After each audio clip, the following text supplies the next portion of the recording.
검찰이 성남FC 후원금 의혹과 관련해 이재명 대표에게 검찰에 나와 조사를 받으라고 통보했습니다. 이 대표는 지금이 야당을 파괴하고 정적을 제거하는 데 힘쓸 시간대냐며 강하게 반발했습니다. 폭설이 내린 제주에는 항공편이 대부분 결항되고 중산간 지역에는 고립과 교통사고도 잇따랐습니다. 내일은 기온이 더 떨어져 이번 겨울 들어 가장 춥겠고 호남과 충청, 제주에는 모레까지 많은 눈이 예상됩니다.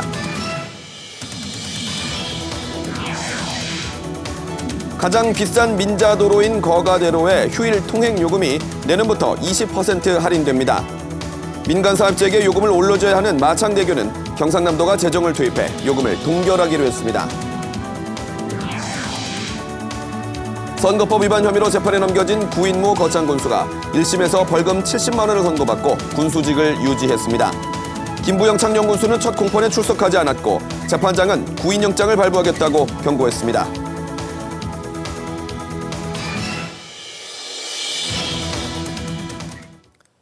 안녕하십니까. 7시 뉴스 시작합니다. 검찰이 성남FC 후원금 의혹과 관련해 민주당 이재명 대표에게 검찰에 출석해 조사를 받으라고 통보했습니다. 이 대표는 지금이 야당을 파괴하고 정적을 제거하는 데 힘쓸 때냐며 강하게 반발했습니다. 김성수 기자입니다. 성남FC 후원금 의혹을 수사 중인 검찰이 이재명 민주당 대표에게 소환 통보를 했습니다. 수원지검 성남지청 형사 3부는 어제 저녁 이 대표에게 피의자 신분으로 검찰에 출석해 조사를 받으라고 통보했습니다. 검찰이 제시한 출석 날짜는 오는 28일인데 그날 이 대표의 지역 방문 일정이 잡혀 있어 날짜를 조율 중인 것으로 알려졌습니다. 검찰은 이 대표가 성남시장 재임 시절인 2016년부터 2018년까지 두산건설 등 기업들로부터 성남FC에 후원금을 내도록 하고 그 대가로 건축 인허가나 토지 용도 변경 등 기업 현안을 해결해 준 것으로 의심하고 있습니다. 검찰은 이 의혹과 관련해 지난 9월 두산건설 전 대표 등을 제3자 뇌물 혐의로 기소하면서 이들이 이 대표 등과 공모했다고 적시한 바 있습니다. 이 대표가 자신의 정치적 이득을 고려해 민원 현안이 있는 기업을 골라 후원금을 내도록 했다는 겁니다. 앞서 경찰은 이 대표에 대해 무혐의 처리했다 검찰의 보완 수사 요구에 따라 재수사에 나선 끝에 지난 9월 3자 뇌물 혐의가 있다고 검찰에 통보했습니다. 이후 검찰은 두산건설과 네이버 등을 상대로 압수수색 등 강제 수사를 벌여왔습니다. 이재명 대표는 강하게 반발했습니다. 민심 행보로 경북 안동을 찾은 이 대표는 검찰의 소환 통보 사실을 밝히며 지금이 야당 파괴하고 정적 제거하는 데 힘쓸 때냐고 말했습니다. 이어 대장동 가지고 몇 년 가까이 탈탈 털어대더니 이제는 무혐의 결정 났던 성남FC 광고한 것 가지고 소환하겠다 한다며 이재명이 그렇게 무섭냐고 묻고 싶다고 밝혔습니다. KBS 뉴스 김성수입니다. 정부가 학생들의 디지털 교육을 강화하기 위해 초중학교의 정보 수업 시간을 2배로 늘리기로 했습니다. 2025년 도입을 추진 중인 고교 학점제를 뒷받침하기 위해 고등학교 과정에 다양한 선택 과목을 신설하기로 했습니다. 7년 만에 교육과정 개편 내용 김민철 기자가 전해드립니다. 정부가 오늘 2022 개정 교육과정을 확정해 발표했습니다. 교육과정 총론 강론을 모두 개정한 것은 7년 만인데 우선 디지털 인재 양성을 위해 학생들의 디지털 소양을 강화하는 데 초점을 맞췄습니다. 모든 교과 학습과 평생 학습의 기반이 되는 언어 소양, 수리 소양, 디지털 소양을 길러내도록 모든 교과 교육과정을 통해 강조하였습니다. 이를 위해 초중학교 정보 수업 시간을 지금보다 2배 늘리고 고등학교에선 정보 과목 외에도 인공지능 기초, 데이터 과학 등 진로 선택 과목이 신설됩니다. 수학 교과에선 고1이 주로 배우는 공통 과목에 행렬과 연산 단원이 부활했습니다. 2025년 전면 도입을 추진 중인 고교 학점제 취지에 맞춰 고등학교 교육 과정을 수업 시간의 수 대신 학점 기반 선택 교육 과정으로 명시했습니다. 고등학교 1학년은 공통 과목 위주로 듣고 2, 3학년 때 학생의 진로나 적성에 따라 다양한 선택 과목을 학생이 자율적으로 고를 수 있습니다. 한글 교육과 문해력을 강화하기 위해 초등 1, 2학년의 국어 시간이 34시간 늘어나고 다양한 매체 활용 능력이 중시됨에 따라 관련 과목이 신설됩니다. 이태원 참사를 계기로 체험형, 실습형 안전교육도 강화했습니다. 초등학교 3학년부터 고등학교까지 체육과 음악, 미술, 보건 등의 가중 밀집 환경의 안전수칙 등의 내용이 반영됩니다. 2022 개정 교육과정은 2024학년도에 초등 1, 2학년부터 이듬해에는 중고등학교에 연차적으로 적용됩니다. 교육부는 새 교육과정 적용에 따른 2028학년도 대입 제도 개편안은 2024년 2월까지 확정해 발표할 예정이라고 밝혔습니다. KBS 뉴스 김민철입니다. 정부와 여당이 당정협의회를 열고 실내 마스크 착용 의무 해제를 논의했습니다. 일정 기준을 충족하는 경우 의무를 권고로 바꾸기로 했는데요. 중대본은 내일 구체적인 조정안을 발표합니다. 박경준 기자의 보도입니다. 고강도 사회적 거리 두기와 함께 의무 착용이 된 방역 마스크. 지난 9월 야외에 이어 이번엔 실내 마스크를 벗는 방안이 논의 테이블에 올랐습니다. 여당인 국민의힘은 전향적 검토가 필요한 시점이라고 강조했습니다. 착용 의무의 기준과 대상, 방법 등에 대해 사회적 논의를 통해 한 걸음 진전된 변화를 이끌어낼 시간이 되었다고 생각됩니다. 지금 유행하는 코로나19 변이의 중증도가 이전에 비해 낮고 마스크가 특히 어린이들의 언어 발달에 나쁜 영향을 미친다고 지적했습니다. 전 국민의 항체 형성률이 97.3%를 기록했다는 지난 8월 질병청 조사 결과도 근거로 삼았습니다. 정부는 원칙적으로 공감한다면서도 과학방역기조에서 결정하겠다고 설명했습니다. 윤석열 정부는 과학방역에 기초하여 코로나19에 대응하고 있으며 마스크 의무 조정 문제 역시 과학방역의 기조에서 결정되어야 합니다. 회의 결과 방역당국은 일정 기준만 충족된다면 실내 마스크 착용을 의무에서 권고로 바꾸겠다고 밝혔습니다. 확진자와 위중증 환자, 사망자 수 감소 추세 등이 판단 기준인데 내년 설을 전후에 해제하는 방안이 거론되고 있습니다. 방역 당국은 일정한 기준을 충족하는 경우에 실내 마스크 착용 의무를 해제하고 권고로 바꿀 계획임을 보고를 했습니다. 다만 대중교통과 병원, 요양원이나 사회복지시설 등 위험성이 큰 곳은 제외됩니다. 정부는 내일 중대본 회의에서 실내 마스크 의무 조정안을 확정 발표할 계획입니다. KBS 뉴스 박경준입니다.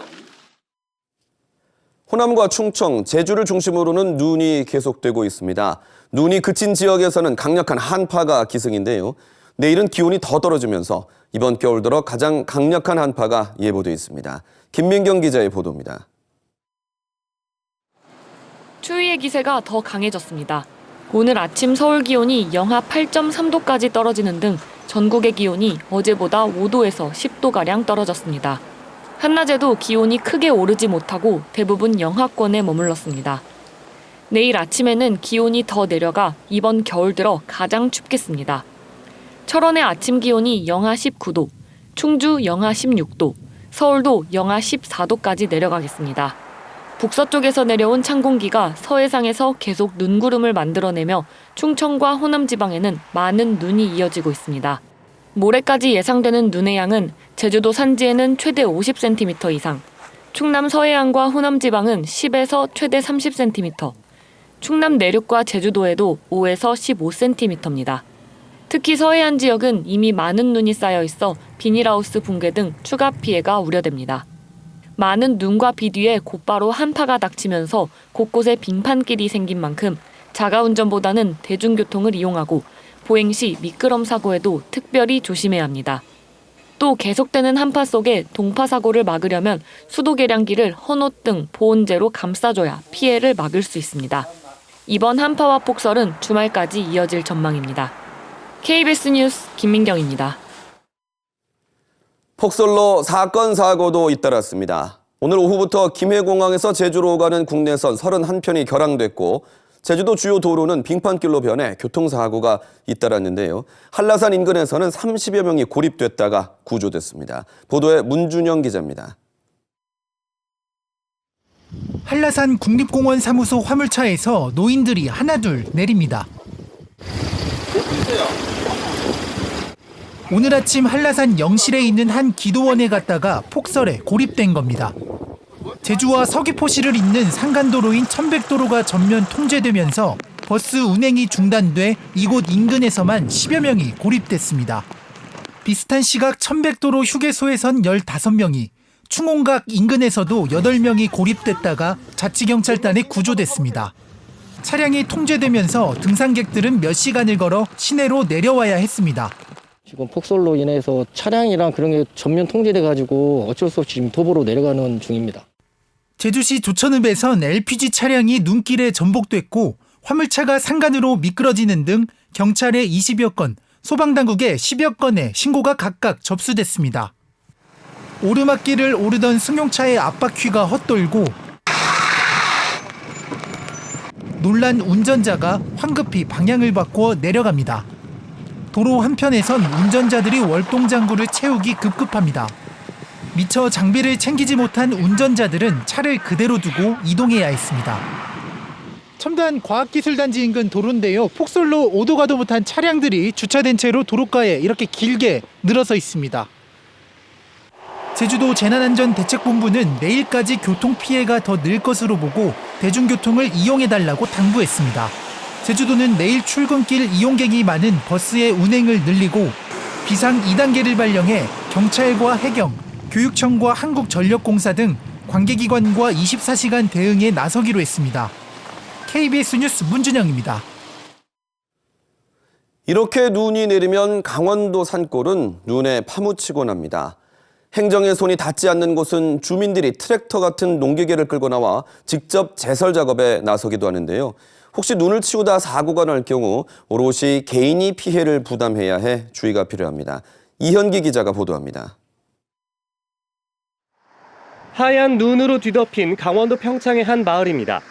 이번 겨울에 쌓인 눈만 수십 센티미터에 이릅니다. 하지만 큰 도로는 이미 깨끗하게 치워져 있습니다. 마을 안길에서도 눈 치우기가 한창입니다. 커다란 트랙터가 제설기를 달고 길을 냅니다. 부착형 제설 장비가 달려있는 모습입니다. 이렇게 농한기 사용하지 않는 트랙터를 이용해서 마을 안길 등 제설 작업에 동원되고 있습니다. 눈은 워낙 많이 오는데 군청의 제설 장비와 인력은 부족하다 보니 마을 안길 제설은 주민들이 직접 담당합니다. 제설기는 농민들의 농기계입니다. 경사가 심한 데는 내려탈 때는 좀 넘어갈까봐 그 위험성도 있고 불안하기도 하고 또 넘어가게 되면 트랙터도 고가다 보니까 문제는 사고가 났을 때입니다. 큰 농기계는 가격이 억대에 달하는데 보험에서 보장해주는 건 보통 몇 천만 원 정도뿐입니다. 실제로 지난달 이 마을에서 농기계 사고가 났을 때 보험 처리 과정에서 농민이 수천만 원을 부담해야 하는 경우도 있었습니다. 자부담도 한 2천만 원 물 계산을 하니까 지금 눈도 깜깜하고 엄청 진짜로 힘든 그런 실정입니다.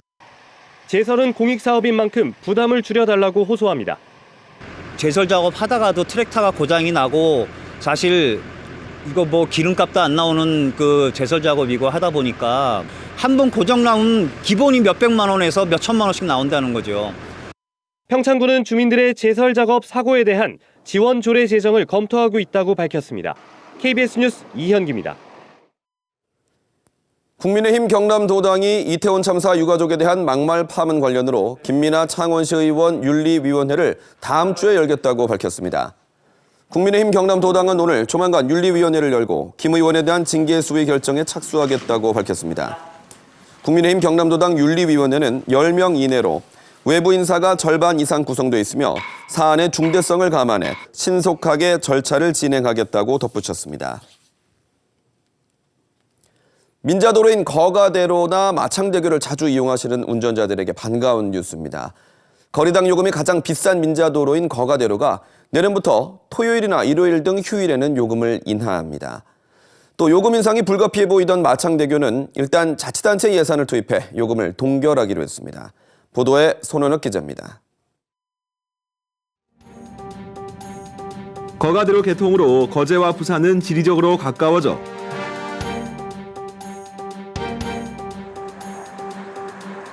국도로 전환시켜 국가의 책임을 다할 것을. 거가대로 통행료가 내년부터 인하됩니다. 개통 13년 만입니다. 승용차와 16인 이하 승합차 등은 10,000원에서 8,000원으로 미니버스와 5.5톤 이하 화물차 등은 15,000원에서 12,000원으로 20%씩 내립니다. 휴일에 적용됩니다. 기존에 할인 혜택이 적용됐던 경차와 대형, 특대형차는 기존 요금이 유지됩니다. 민간 투자 자금 재조달로 발생한 이자 절감분 870억 원을 요금 인하에 쓰기로 한 겁니다. 출퇴근 차량보다는 주말 인원이 더 많습니다. 그래서 더 많은 혜택을 골고루 드리기 위해서 휴일로 결정을 했고, 마창대교는 요금을 동결합니다. 애초 올해 민간 사업자에게 승용차와 16인 이하 승합차 기준 3,000원으로 인상해줘야 하지만 기존 2,500원으로 유지됩니다. 경상남도는 앞으로도 재정을 투입해 인상은 하지 않겠다는 계획입니다. 15억 원 안팎의 재정을 투입해 출퇴근 시간에만 20% 수준의 인하 요금을 적용하는 탄력요금제 도입도 추진합니다. 하지만 두 방안 모두 결국 재정 부담을 통해 요금을 낮추는 셈입니다. 또 다른 인하 방안인 정부의 민자도로 제도 개선도 계속 추진하고 있습니다. 정부 용역비 5억 원이 국회에서 예산 반영이 되면 정부 지원에 기댈 근거가 마련될 수 있기 때문입니다.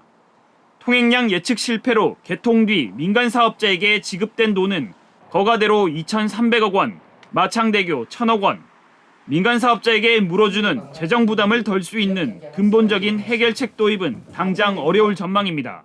KBS 뉴스 손원혁입니다. 한국전기연구원이 중소기업과 지역 대학을 연계할 스마트 이노베이션 센터를 창원에 열었습니다. 중소기업의 제품 개발을 위한 가상 모의 실험을 지원하고 지역 대학들과 함께 이 가상 실험에 필요한 전문 인력도 배출할 계획입니다. 최진석 기자가 보도합니다. 창원의 한 자동차 부품 제조업체 실험실입니다. 운전자가 자동차 바퀴의 방향을 조절하도록 돕는 장치의 안전성을 점검하고 있습니다. 앞서 결합 장치의 한 부품에 금이 가는 이유를 찾은 덕분에 안전성을 더욱 높일 수 있게 됐습니다. 한국전기연구원의 가상 실험을 통해 부품에서 압력을 강하게 받는 부분을 찾아 약점을 해결한 겁니다. 실제 장치 실험으로 원인을 찾으려면 반년이 걸리지만 가상 실험을 통해 연구 기간을 넉 달이나 줄였습니다. 인력의 수급이라든지 아니면 비용이라든지 이런 게 만만치가 않습니다. 두세 번 시험을 하려고 저희가 그런 투자를 하는 거는 상당히 좀 어렵습니다. 가상 실험 장비와 전문 인력이 없는 중소기업을 위한 스마트 이노베이션 센터가 창원에 문을 열었습니다. 전기연구원이 지난 2년 동안 중소기업 부품 가상 실험을 도와준 결과 자동차와 전력, 해양 등 업체 150여 곳이 개발비 270억 원을 아꼈고 생산 기간도 줄인 결과를 얻었습니다. 시뮬레이션 기술을 지원받을 수 있고요. 그리고 데이터를 축적할 수 있습니다. 기업이 한 단계 크게 성장할 수 있는 어떤 동력원이 될 거라고 생각을 하고 있습니다. 지역 대학과 함께 전문 인력도 키웁니다. 창원대학교와 경남대학교와 수업을 진행해 해마다 가상실험 분야 석박사급 100여 명을 교육할 계획입니다. 이렇게 모여서 같이 R&D를 하고 같이 인력 양성을 하고 교육을 하고 특강을 하고 이렇게 하게 되면 훨씬 일의 어떤 효율성이 굉장히 높아질 것으로. 국비 등 286억 원이 투입된 스마트 이노베이션 센터. 중소기업과 지역 대학과 손잡고 제품 개발과 전문 인력 양성으로 경남 제조 혁신의 발판을 만들 계획입니다. KBS 뉴스 최진석입니다. 사라져가는 전통기술의 보존 해법을 찾는 연속보도 마지막 순서입니다. 통영 12공방의 맥을 잇는 무형문화재가 사라질 위기에 놓이면서 전통기술 장인들이 새로운 길을 찾고 있는데요. 전통기법을 활용해 예술작품이나 생활용품으로의 변신을 시도하고 있습니다. 김소영 기자가 취재했습니다. 통영의 윤희산 기념공원 옆 150년 세월의 흔적이 켜켜이 쌓인 작은 공방입니다. 음식 그릇을 올리는 작은 상, 소반을 만드는 추용호 씨. 경남의 마지막 남은 소반장입니다. 아버지는 이 일을 하지 말라 했습니다. 이 힘든 일이라고. 일 많이 들어가서 나가서 만약에 하고 나가면 울어야 합니다. 퉁퉁 눈이 얼굴이 퉁퉁 부거든요. 소반장과 염장, 두석장에 이르기까지 통영 12공방의 맥을 잇는 무형문화재 전통기술이 사라질 위기에 놓여 있습니다. 병마와 생활고로 연장을 놓는 장인들이 하나둘 늘면서 장인의 세대가 저물고 있는 겁니다. 大量生産ではない一品生産唯一のものを作る価値をどうみんなが認め、そして優秀な作家が出てくるのかにも尽きると思いますけれども。 조개 껍데기를 갈아 문양을 오려 오칠로 붙이는 자개. 가구 장식에 쓰이던 자개가 한편의 회화로 탄생했습니다. 김종량 나전장이 오칠한 목판 캔버스에 나전으로 그린 그림, 나전화를 선보입니다. 통영 자개의 전통을 더 오래 이어가기 위해서입니다. 통영이 정말 참 자랑을 하는 나전식인데 정말 시대에 따라서 너무 지금 현재로서는 힘든 부분이 없지 않아 있긴 합니다. 대나무발을 만드는 인간문화재 염장 조승미 씨. 증조부 시절부터 200년 넘게 이어져 온 가업을 5대째 잇고 있습니다. 다른 공예와의 접목과 실생활의 쓸모를 찾으며 작품 세계를 넓혀가고 있습니다. 예전에는 실생활에서 많이 사용을 했지만 지금은 아파트 실생활이 달라졌잖아요. 옛날 한옥 이런 시대에는 무조건 발이 걸린다든지 대나무를 활용해서 경남의 주요 무형문화재 보유자들의 장기 작업 과정을 기록해 사라져가는 전통 기술의 가치를 알리는 KBS 창원 송년 특집 다큐멘터리 장인의 시간 이음이 내일 저녁 7시 40분 KBS 1TV를 통해 방송됩니다. KBS 뉴스 김소영입니다.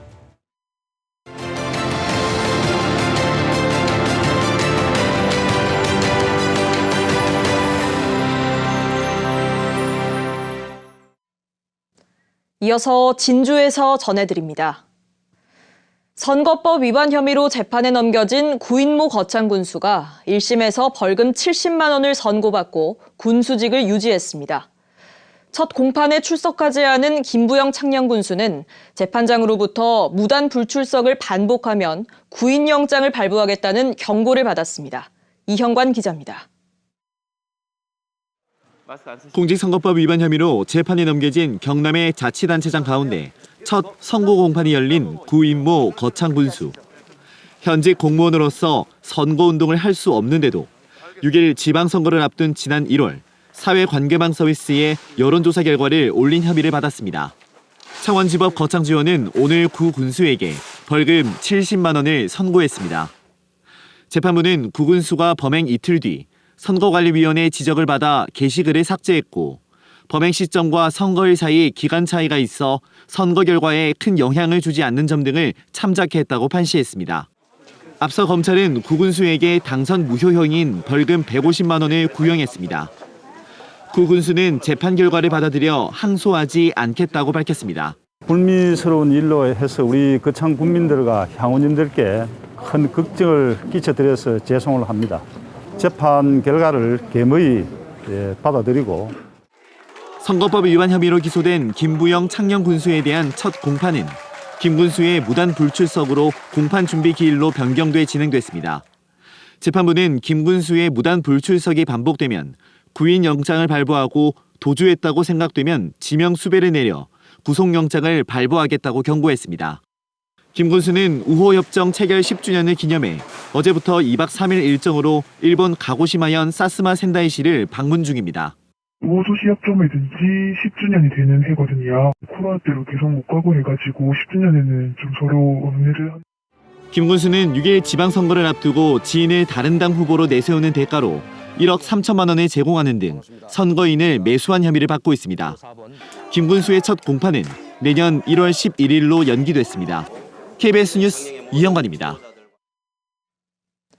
진주시가 땅속으로 새는 수돗물을 잡기 위해 2026년까지 1,140억 원을 들여 낡은 상수관로 440km를 모두 교체합니다. 진주시는 2018년부터 지금까지 180km의 상수관로를 교체한 결과 유수율이 67%에서 지난해 말 기준 74%로 높아졌다고 설명했습니다. 하지만 현재 유수율 74%도 진주시 하루 공급 수돗물 15만 2천 톤 가운데 3만 9천여 톤이 땅속으로 새고 있다는 의미입니다. 방위사업청이 오늘 한국항공우주산업 카이와 3,477억 원 규모의 국내 첫 소해 헬기 체계 개발 사업 계약을 맺었다고 밝혔습니다. 소해 헬기는 바다에 부설된 기뢰 등의 위험물을 제거하는 임무에 투입됩니다. 이번 체계 개발 사업이 완료되면 2030년까지 해군의 소해 헬기 대대가 창설돼 계획된 물량이 전력화될 예정입니다. 하동구는 내년을 청년정책 추진 원년으로 지정하고 청년 일자리와 주거 등 5개 부문 사업 31개에 148억 원을 투입하겠다고 말했습니다. 하동구는 청년 활동가와 청년 농업인의 교육과 정착을 돕고 사회초년생 월세와 차량 임대비, 동아리 활동비를 지원할 예정입니다. 하동 지역의 한 농장에서 폐사한 오리에서 조류 인플루엔자 항원이 검출돼 고병원성 여부를 검사하고 있습니다.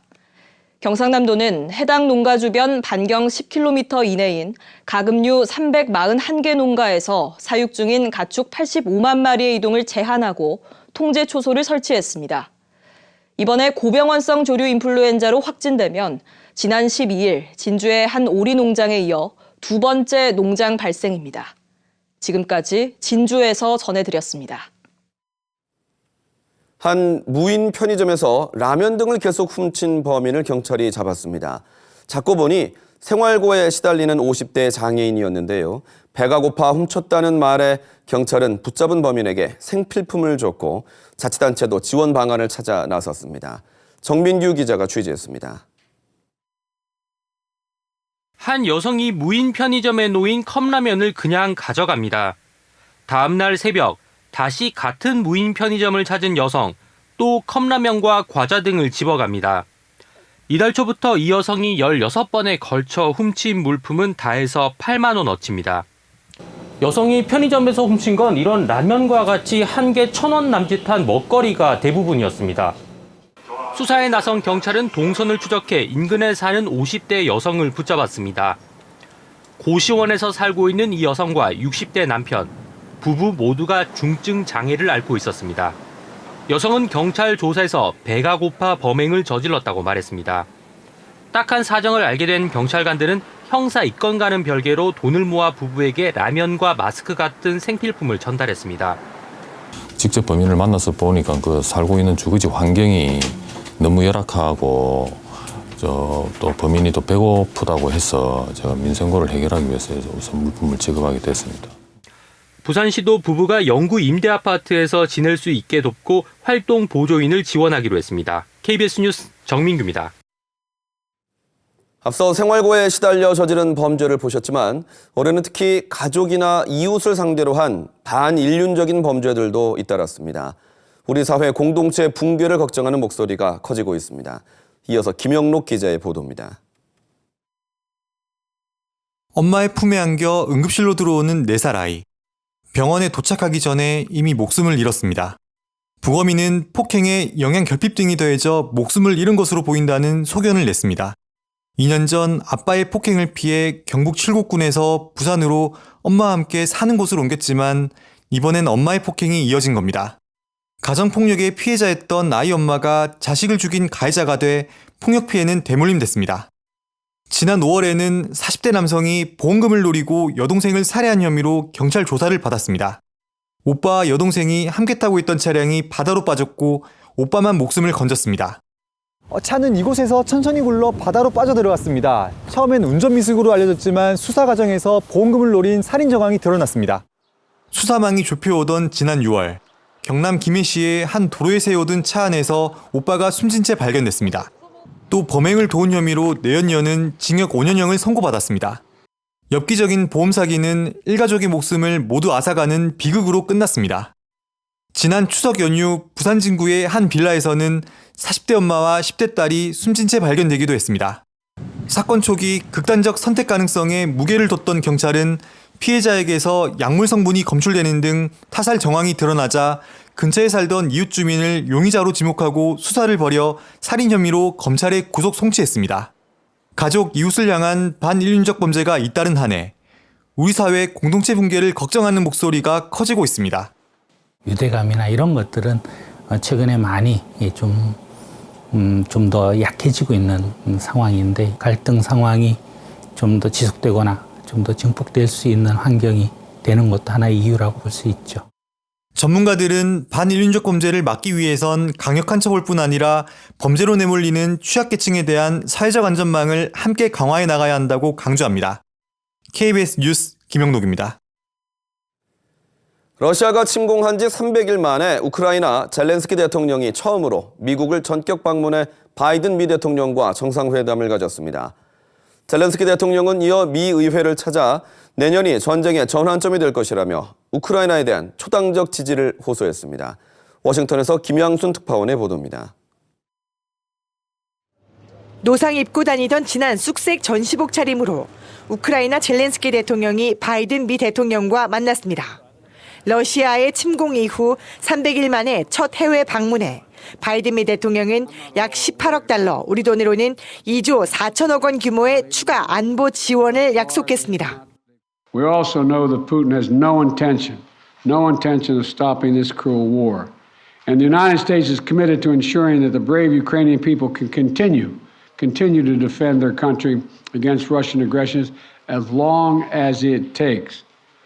러시아의 공습을 막기 위해 우크라이나가 지속적으로 요청해온 첨단 방공 요격 시스템 패트리어트 미사일도 지원에 포함됐습니다. We really fight for our common victory against this tyranny. That is real life. And we will win. And I really want win together. 바이든 대통령을 만난 직후 미 의회를 찾은 젤렌스키 대통령은 이번 전쟁은 단지 영토 전쟁이 아니라 우크라이나의 민주주의를 규정하는 전쟁임과 동시에 내년이 전쟁의 전환점이 될 것이라며 초당적인 지원을 호소했습니다.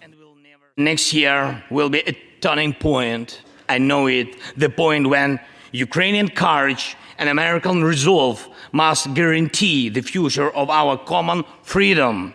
The freedom of people who stand for their values. 젤렌스키 대통령의 전격 방미로 휴전과 확전 사이의 기로에 선 우크라이나 전쟁이 새로운 국면을 맞을 것이란 관측이 나오고 있습니다. 미 백악관 고위 당국자는 바이든 미 대통령이 종전 협상을 압박하지는 않았다면서도 젤렌스키 대통령이 평화 공식에 열려 있다고 답했다고 말했습니다. 워싱턴에서 KBS 뉴스 김양순입니다.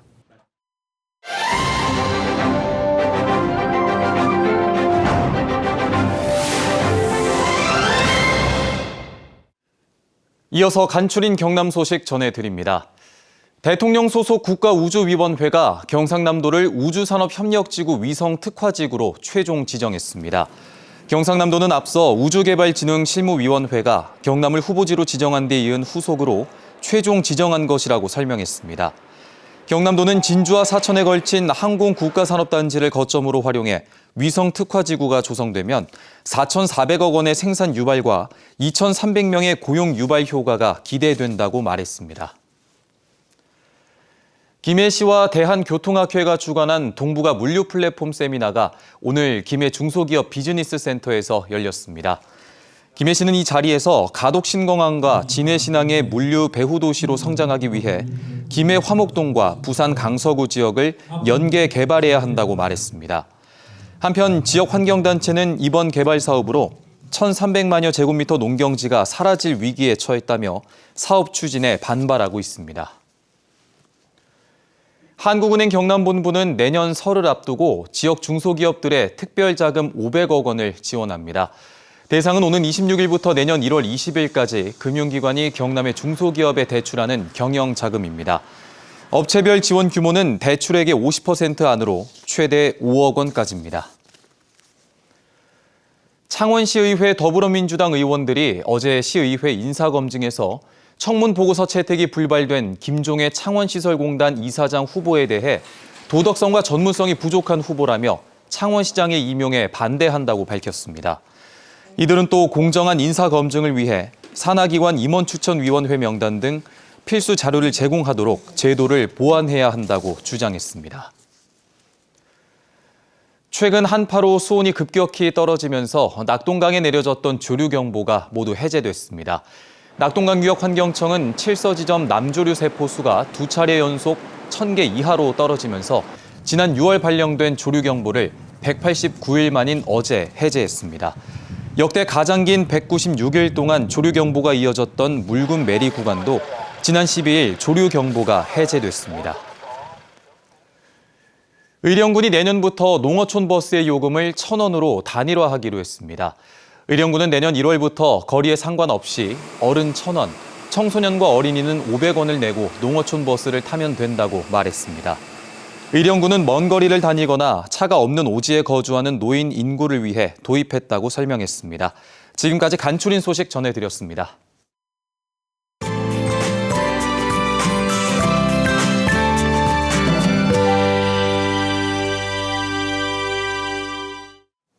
오늘 상당히 추우셨죠? 내일은 북극 한파가 기세를 올리며 오늘보다 더 춥겠습니다. 대비 단단히 해주셔야겠는데요.